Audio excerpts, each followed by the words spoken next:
Good evening, Ron. Thank Hi. you very much for all three for seminars. Wonderful, thank you.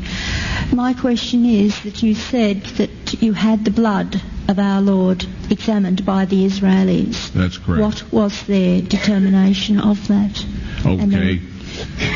Now, we won't be able to take second questions. I'm sorry if you're on your second one. Please just step out. I love you, but we're running out of time.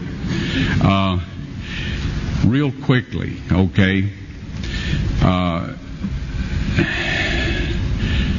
Dried blood is dead blood. Everybody knows that, all right? They can test the blood of the pharaohs, the mummies of the pharaohs, all right? There's certain things they can do. They cannot get a chromosome count by any method I'm familiar with, all right? Things keep changing. I don't profess to know everything. However, there's no way I know that you can get a chromosome count out of dead blood. You can get a DNA and some other things, but not a chromosome count, all right? That's done by living white blood cells. Now then, first of all, in this analysis, I took the blood into a laboratory in Israel. I asked one of the people I work with in antiquities, where is a good laboratory that does reliable work?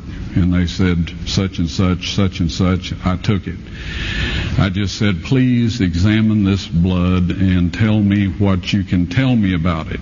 All right? They said, well, look, we're going to reconstitute it. We're going to put it in normal saline and keep it at body temperature for 72 hours with gentle swirling. All right? That's their business. That's great. I said, now I want to be there when you check it out. They said, fine. So I was back. They checked it out. I said, now, they said it's human blood. We can tell that. They did whatever tests they need to do. And then I said, take some of the white blood cells and put them in a growth medium and keep them at body temperature for 48 hours. And they said, well, that'll do no good because it's dead blood. I said, would you please do that for me? And they said, okay, we'll do it. So anyway, I said, I want to be there when you take it out and examine it. So I was back there. They took it out, examined it under a microscope, and the one technician called the other one over there, and then they called the boss over there, and they were talking Hebrew a mile a minute there for a little bit, and they looked at me and they said, Mr. Wyatt, this human blood only has 24 chromosomes in it. Everybody else has 46. You see, 23 from your mother, 23 from your father, 22 autosomes from your mother, 22 autosomes from your father. You get an X from your mother, you may get an X or a Y from your father. All right?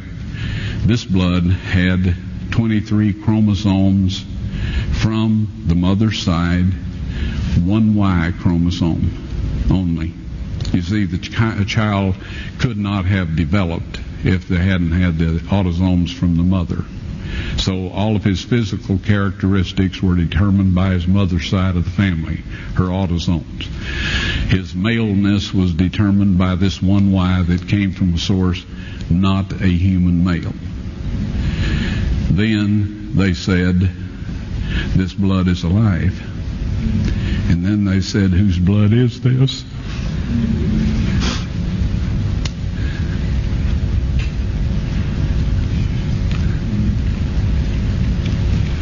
I said, it's the blood of your Messiah.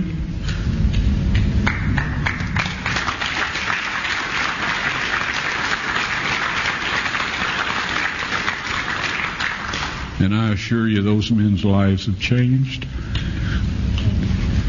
Well,